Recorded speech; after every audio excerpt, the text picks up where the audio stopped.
Hello everyone and welcome to Blue Team session. I'm Hisham Mahmoud. I'm Security Operations Center Manager at one of leading bank here in Egypt, and also I'm certified instructor from an AC Council.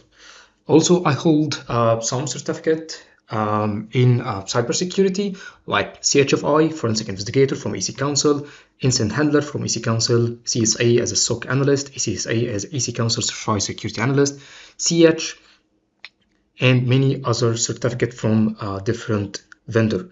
And also, I'm here today to share with you my experience in Blue Team field. So, if you are new to a SOC or a Blue Team field, you are welcome in this session. And today I'm going to give you a brief introduction about a SOC world or a Blue Team world, one of the most challenging and demanding career in cybersecurity.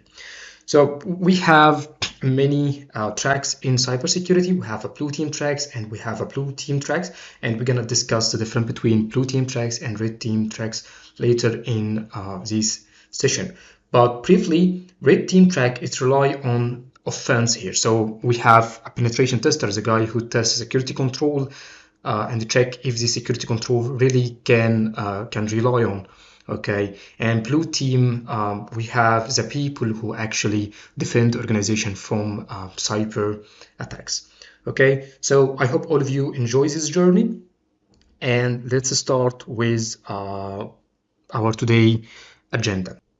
So in this class, we'll cover a range of blue team fundamentals. So we'll start with people, and we have also process and technology. So people, very, very important in a security operations center on a blue team or in any other field. Okay, so we rely most on human, right? So they have the knowledge, they have the abilities, they have the skill needed to complete the job and came with amazing result. Okay, we also have a process. So process gonna be the steps here that we need to follow in order to achieve our goals and so on. So some companies they have a process and other companies they don't have a process.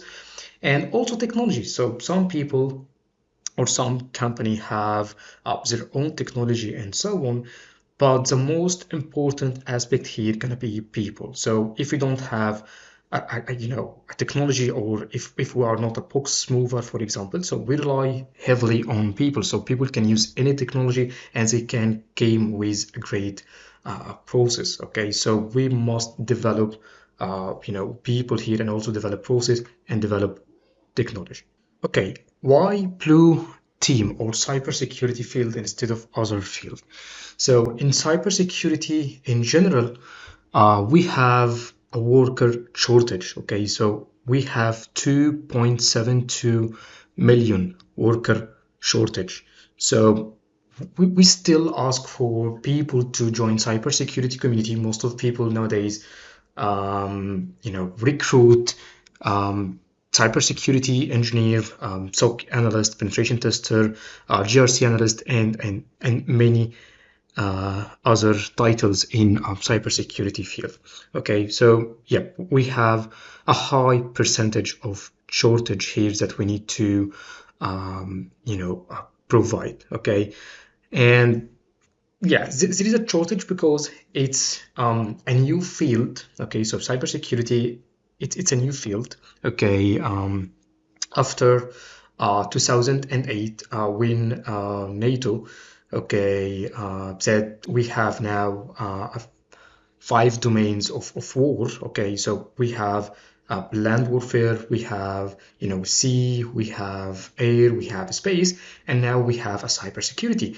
And whoever control this field, okay, can control everything. Okay, but in order to enter cybersecurity, you need to keep learning. Okay, because it's very, very, very interesting field, and this field is connected to all others field here. Okay, and also we have a good salary, okay, among other jobs here. So for example, in North America we have 119,000 per year. In Latin America we have 32,000. In Europe we have 78,000 per year, and in Asia we have 61,000 also per year.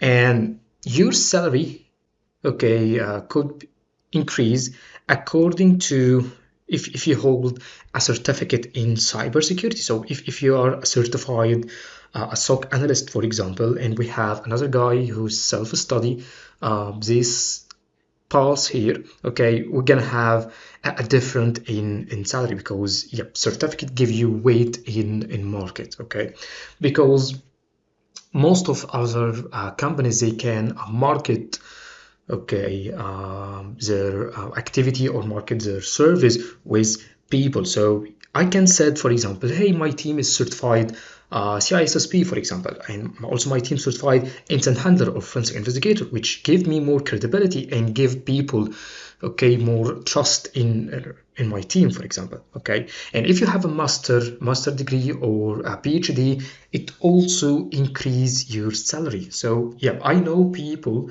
okay gain money okay better than that here. Okay, so yeah, trust me, it's a great field. We have a good salary. We have you know a competition, for example, a competition to grow, to learn more, and so on. So as I mentioned, yeah, we have difficulty in security operations center work. First, we have high barrier to entry. So in order to enter this field, you must have a good knowledge in information technology field, in network, for example, operating system, at least the basics. And also you must understand how the threat actors, their motivation, tactics, techniques, and procedures, the tools they use, okay, and so on. So yeah, you will learn a lot of stuff here in order to work in a security operation center. Okay, so we have also a lot of tickets alert, okay, raise every day from your monitoring tools and so on. So yeah, most of these gonna be a false positive because some people try to attack your web application, for example, your public web application, and you already deployed a security control which detect and blocks this kind of attacks, for example, and so on.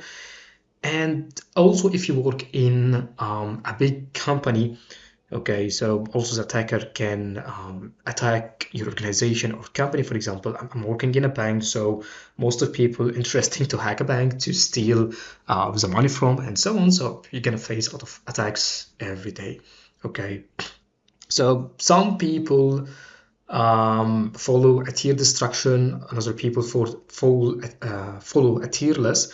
And the difference between tier destruction or tier list. So tier destruction, we have a security operation analyst, okay, or SOC analyst tier 1, tier 2, and tier 3. And tier 1 is responsible to monitor and detect and do some basic analysis. And if he don't, judge on this case as it's a critical one or need more information in order to close this case or escalate to incident response team, he can now escalate to a SOC tier 2, which do more or deeper analysis to find if there is a problem, for example. And we have tier 3, instead of doing a normal monitoring and detection, they're using a proactive techniques. And proactive techniques here, they try to hunt for any malicious or suspicious activity. Some people see it's a repetitive clicking and so on, and it depends here on your mentality. For example, I saw a lot of people, they evolve their process, for example, and repetitive task into something interesting. Okay, we have also high turnover, and it's good and bad. Okay, so it's bad for a company sometimes because you already trust this guy here and so on, and better for the analyst or for the people because we have a high demand, high salary, so other people can afford more money, for example, to hire one of your colleague, for example, or one of your team member.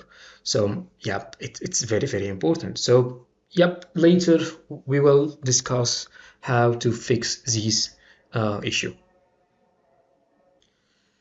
So why are we being attacked? So we have threat actors, the hackers. They have, a motivation here to attack our companies, banking, and so on. So they financially motivated.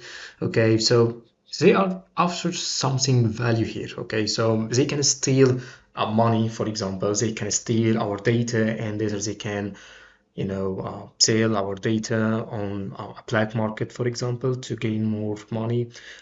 Some people can attack our companies, our system for strategic advantage. Maybe they are our competitors, for example. Maybe it's espionage. Maybe some people attack for, they have a political agenda, for example, to follow, and so on. So we must be ready. We must have a security operations center monitoring 24/7 in order to detect any malicious attack. So we have also Mandiant, Emitrend. We have this report. Okay, it's a yearly report with a lot of useful information. I recommend and go and search for the latest 2022. And here we discuss a dwell time. So dwell time, it's also very important for us. So let me go through a dwell time here. So in 2011, okay, in order to detect any incident, okay, we take 416 days in order to detect this malicious activity, which is very, very bad. Okay, so imagine that we have an attacker 1 year and a half, okay, already compromised your system, moving between machines, stealing data and exfiltrate those data and so on. So yeah, it's very, very hard because we don't have enough technology, and the technology is not mature enough to detect problems, and we don't have a defined process. Each company uses its own process and so on. And also we don't have a lot of experienced people. Okay, we don't have a lot of trainings. We don't have a lot of online resources, free resources, or paid courses, and so on. And also the mindset of the analyst. Okay, and nowadays if you look, we can receive an external notification so that we already got hacked by a threat actor after 73 days, or maybe an internal detection. We can detect any internal attack after 12 days, which is perfect. Okay, if we compare to 2011, and trust me, we have some company can detect in less, or other company can detect in more than that. So it depends here on technology, process, and also people. So we must make sure that we have a knowledgeable people. They have right knowledge, right skill, and right ability. And also we need to make sure that we have a defined process, and also our technology is mature enough to detect those attacks. And yeah, our goal in cybersecurity is to, achieve confidentiality. Okay, so we need to protect our data here. We need also to achieve integrity, so we don't want anyone to modify our data. And also we need to make our system available. So we need people to trust in our business. So imagine that I'm working in bank. So if someone now hacked the bank and destroy our banking system, for example, or the internet banking, make the internet banking unavailable, which is it's nightmare for me as a bank and for the customer. And we need to think, okay, and work with proactive techniques. Okay, so we don't want to wait for attacks happen and start to respond. So we need to become faster than the attacker. Okay, so we need to minimize the damage. We need to protect our organization, and so on. Okay, and cybersecurity operations center, it's very, very important, as I mentioned, because it helps us to detect any malicious activity. We're also using some hunting techniques, instant response techniques. So if we face any problem, we can follow steps to resolve this issue and back to normal. And also we can use a threat intelligence. It's a kind of information, but it's not a normal information. This information, it helps us to identify it's a real attack or this IP address. So if I told you we have an IP address, it's information, right? But if I told you this IP address is really malicious, that means it's threat intelligent, something that helped me to detect or judge, okay, this IP address. We can also use some forensics techniques. So forensics, it's very, very amazing techniques which help people to understand how the attacker hacked into our system. So yep, we have mobile forensics, we have IoT forensics, we have network forensics, we have many types of forensics examiner here must be included in our team, okay? And as I mentioned, we have a three field. Okay, we have a blue team, we have red team, and we have a purple team or purple exercise. So blue team, as I mentioned, the defensive security team, we are responsible to protect organization from any attack. So we detect and also we respond. And red team here, they have an objective. They try to test our security control, okay, and hack into our organization. So sometimes I'm bank, okay, and I know there is a threat actor, okay, interesting in my service, for example.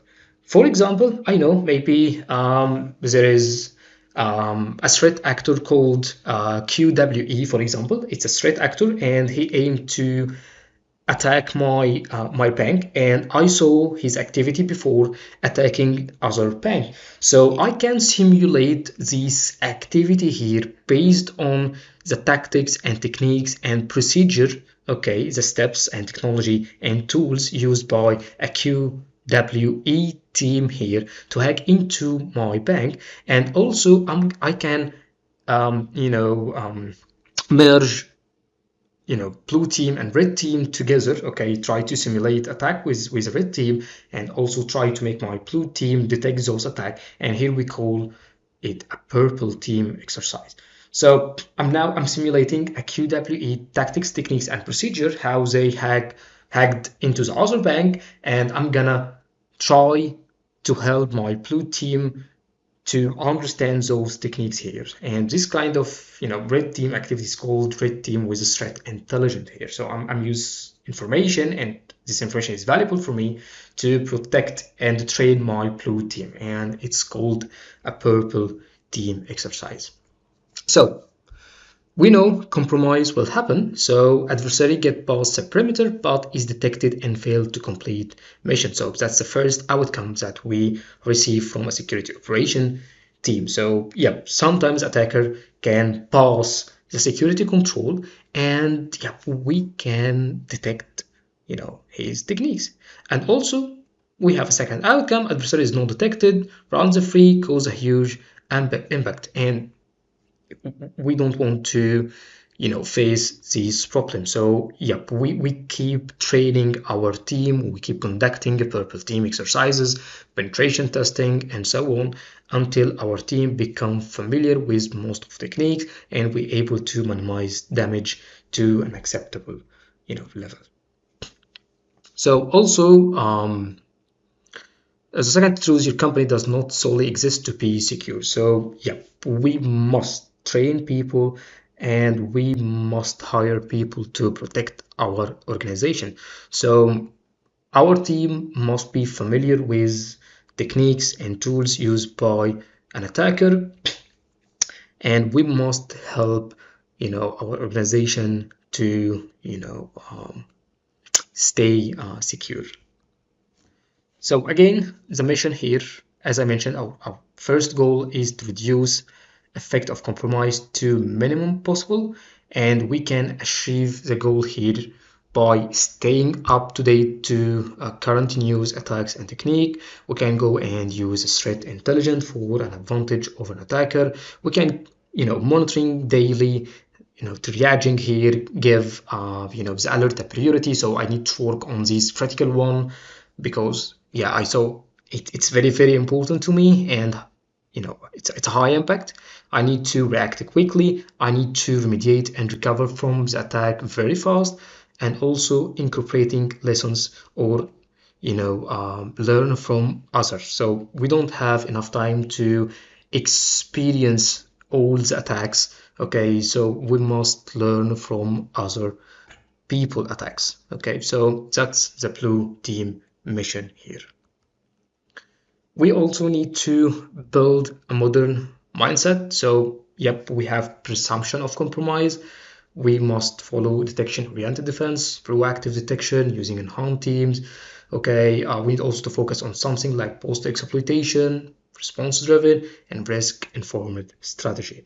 Okay, and I love to end with this quote here: prevention is ideal, detection is must. So trust me, Security Operations Center or Blue Team Field is very, very important nowadays, and we have a high demand on those people working in a Blue Team Field. Okay, and that's from a very, very high level.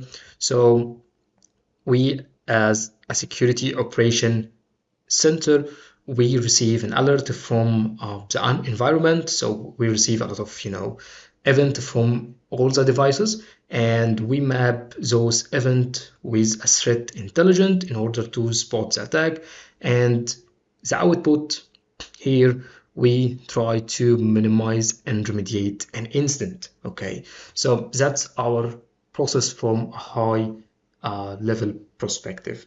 So I hope everything was clear. It just a small introduction about a blue team field, and I hope all of you enjoyed this lecture.